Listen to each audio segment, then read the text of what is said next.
گزشتہ سال آٹے اور چینی بحران پر وفاقی تحقیقاتی ادارے یعنی FIA کی رپورٹ میں نام سامنے آنے اور حکومتی زرعی ٹاسک فورس سے ہٹائے جانے کے بعد تحریک انصاف کے سینئر رہنما جہانگیر ترین نے اپنے خلاف کارروائی کا ذمہ دار وزیر اعظم عمران خان کو قرار دینے کے بجائے ان کے پرنسپل سیکرٹری اعظم خان کو قرار دیا تھا۔ وزیر اعظم عمران خان کے پرنسپل سیکرٹری اعظم خان اپنے وسیع اثر و رسوخ کے حوالے سے خاصے مشہور ہیں، تاہم وہ واحد شخص نہیں جو کسی حکمران کی قربت کے باعث بے پناہ اثر و رسوخ کے حامل ہوئے ہیں۔ سینئر صحافی وسیم عباسی کی ایک رپورٹ کے مطابق پاکستان کی تاریخ کا جائزہ لیا جائے تو ایسی کئی شخصیات ملیں گی جو وزیر اعظم یا صدر نہ ہوتے ہوئے بھی ملک کی تقدیر بدلنے والے سیاسی یا معاشی فیصلوں میں شریک رہی ہیں۔ وسیم عباسی نے کئی ایسے افراد بارے بتایا ہے جو ماضی یا حال کے حکمرانوں کے اتنے قریب رہے ہیں کہ تاریخ کے اہم ترین فیصلوں میں بھی ان کا نام سامنے آیا ہے۔ پاکستان کی تاریخ میں شاید ہی کسی بیوروکریٹ کو اتنے طاقتور حکمرانوں کی اتنی قربت نصیب ہوئی ہو جتنی قدرت اللہ شہاب کو ہوئی۔ انڈین سول سروس میں منتخب ہوئے، پھر قیام پاکستان کے بعد ملک کے حکمرانوں گورنر جنرل ملک غلام محمد، صدر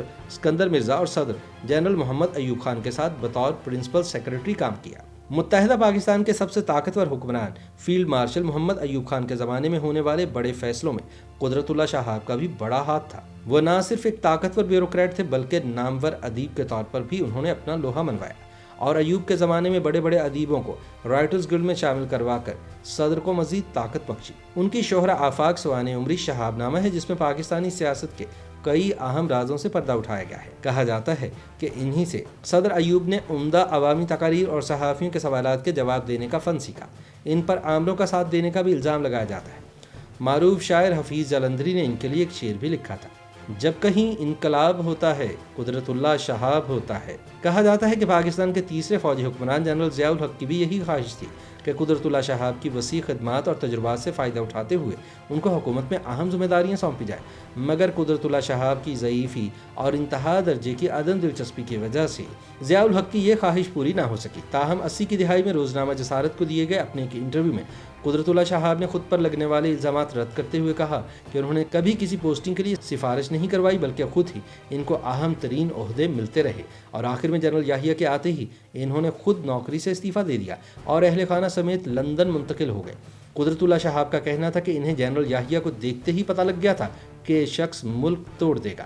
اسی طرح سابق وزیر اعظم ذوالفقار علی بھٹو کے دور میں راؤ رشید بہت طاقتور پولیس چیف کے طور پر سامنے آئے اور وہ اس قدر اہمیت رکھتے تھے کہ جنرل ضیاء الحق نے مارشل لاء کے نفاذ کے بعد انہیں بھٹو کے خلاف وعدہ معاف گواہ بننے کی پیشکش کی، تاہم انہوں نے انکار کر دیا، جس کی پاداش میں انہیں نہ صرف نوکری سے برخاست کر دیا گیا بلکہ جیل میں بھی ڈالا گیا۔ علی گڑھ یونیورسٹی سے فارغ التحصیل راؤ رشید نے پاکستان آ کر پولیس سروس جوائن کر لی تھی۔ بھٹو دور میں وہ نہایت طاقتور IG پولیس پنجاب تھے اور پھر وہ وزیر اعظم کے اتنے قریب ہوئے کہ انٹیلیجنس بیورو کے ڈائریکٹر جنرل کے طور پر انہیں سن 1977 کے متنازع انتخابات کی نگرانی کا کام بھی سونپا گیا تھا۔ وہ بھٹو کے سلامتی کے امور کے ایڈوائزر کے طور پر بھی تعینات رہے۔ 1988 میں وہ وزیر اعظم بینظیر بھٹو کے دور حکومت میں دوبارہ اقتدار کے ایوانوں کے قریب آئے اور وزیر اعظم کے مشیر برائے اسٹیبلشمنٹ بھی رہے، تاہم بعد میں اختلافات کی بنیاد پر استعفیٰ دے کر بینظیر بھٹو کے بھائی مرتضیٰ بھٹو کی پارٹی میں شامل ہو گئے۔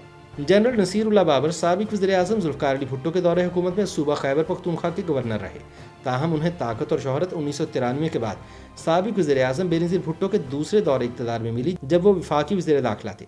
وہ بینظیر بھٹو کے خاصے قریب سمجھے جاتے تھے، کراچی میں MQM کے خلاف آپریشن کے انچارج تھے اور اپنے دور کے ایک نہایت طاقتور وزیر داخلہ کے طور پر جانے جاتے تھے۔ کراچی میں آپریشن کلین اپ کی کمانڈ کے دوران شہر کی گلیوں میں اکیلے ہی نکل پڑتے تھے۔ ان کا خارجہ پالیسی پر بھی اتنا اثر و رسوخ تھا کہ مبینہ طور پر افغانستان میں طالبان کو بنانے میں بھی نصیر اللہ بابر کو ہی ذمہ دار سمجھا جاتا ہے۔ اسی طرح سینیٹر سیف الرحمان 1997 میں سابق وزیر اعظم نواز شریف کی حکومت میں بننے والے احتساب بیورو کے سربراہ تھے۔ وہ وزیر اعظم نواز شریف کی قربت کے باعث اس دور کے طاقتور ترین افراد میں شمار ہوتے تھے۔ انہی کے دور میں اس وقت کی اپوزیشن کے خلاف کیسز بنائے گئے اور انہوں نے بینظیر بھٹو اور آصف زرداری کے سوئٹزرلینڈ میں موجود مبینہ بینک اکاؤنٹ کا سراغ لگانے کا دعویٰ کیا۔ سینیٹر سیف الرحمان سیاسی مخالفین پر تشدد اور مقدمات بنانے کے الزامات کی وجہ سے تنازعات کا شکار بھی ہوئے۔ ممتاز صحافی نجم سیٹھی کی گرفتاری اور جنگ گروپ کے خلاف کارروائی بھی انہی کے ایما پر کی گئی تھی۔ بعد میں ان کے خلاف FIA نے مخالفین کے خلاف ناجائز ہتھ کنڈے استعمال کرنے پر ریڈ وارنٹ بھی جاری کیا۔ مشرف دور میں 30 سال تک محکمہ انکم ٹیکس میں ملازمت، غیر اہم عہدوں کے بعد طارق عزیز کی قسمت کی دیوی ان پر تب مہربان ہوگی جب ان کے FC کالج لاہور کے ساتھی جنرل پرویز مشرف نے فوجی انقلاب کے ذریعے اقتدار سنبھال لیا۔ مشرف نے اقتدار میں آتے ہی انہیں پرنسپل سیکرٹری اور سیاسی مشیر بنا لیا۔ طارق عزیز اپنے وقت کے انتہائی طاقتور بیوروکریٹ کے طور پر جانے جاتے تھے۔ وہ فوجی حکمران کے اتنے قریب تھے کہ انہی کا مشورہ چودھری برادران کو نیب کی تحقیقات سے مسند اقتدار تک لانے کا سبب بنا۔ سن 2002 کے انتخابات میں بھی مسلم لیگ کاف کی ٹکٹوں کی تقسیم سے لے کر وزارتوں اور عہدوں کی تقسیم تک طارق عزیز کا کلیدی کردار رہا۔ جنرل مشرف نہ صرف سیاسی معاملات کے لیے طارق عزیز پر بھروسہ کرتے تھے بلکہ خارجہ امور پر طارق عزیز نے کئی بار ان کے نمائندے کے طور پر اہم امور نمٹائے۔ جون سن 2004 میں گلف نیوز میں شائع خبر کے مطابق طارق عزیز بھارت کی قومی سلامتی کے مشیر برجیش مشرا سے ملنے گاڑی پر لاہور سے امرتسر گئے اور اعلیٰ انڈین حکام سے خفیہ ملاقاتوں میں پاکستان اور انڈیا کے درمیان اعلیٰ سطحی مذاکرات کا ایجنڈا طے کیا۔ اسی طرح فواد حسن فواد پاکستان ایڈمنسٹریٹو سروس کے 22ویں گریڈ کے افسر تھے۔ سابق وزیر اعظم نواز شریف کے تیسرے دور حکومت کے سب سے طاقتور ترین بیوروکریٹ کے طور پر جانے جاتے تھے۔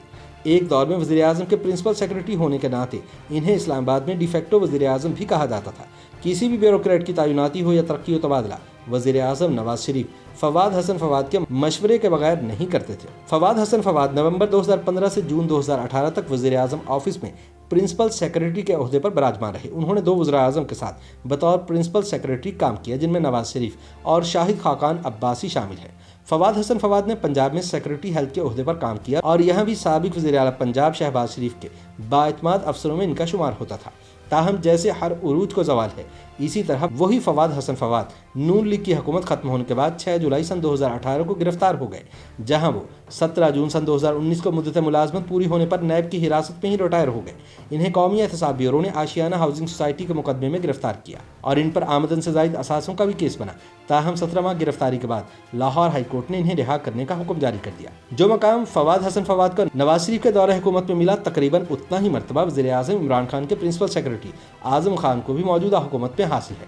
گو کہ انہیں ڈی فیکٹو وزیر اعظم کبھی نہیں کہا گیا، تاہم وفاقی دارالحکومت اسلام آباد میں سب جانتے ہیں کہ حکومتی امور میں کئی وفاقی وزراء سے زیادہ اعظم خان کی رائے کو اہمیت دی جاتی ہے۔ ان کی اس قدر اہمیت ہے کہ آٹے اور چینی کے بحران پر وفاقی تحقیقاتی ادارے کی رپورٹ میں نام سامنے آنے اور حکومتی زرعی ٹاسک فورس سے ہٹائے جانے کے بعد تحریک انصاف کے سینئر رہنما جہانگیر ترین نے اپنے خلاف کارروائی کے ذمہ دار اعظم خان کو قرار دیا تھا۔ 2018 کے انتخابات میں وزیر اعظم بننے کے فوراً بعد عمران خان نے کئی دوسرے سینئر افسران کی موجودگی کے باوجود اعظم خان کو اپنا پرنسپل سیکرٹری تعینات کر دیا، جو پاکستان میں بیوروکریسی کا سب سے اہم عہدہ سمجھا جاتا ہے۔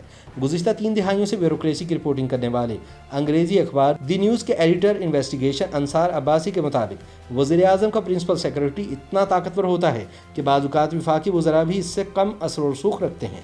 یہی وجہ ہے کہ سیاسی رہنما اس عہدے کے حوالے سے شاکی نظر آتے ہیں۔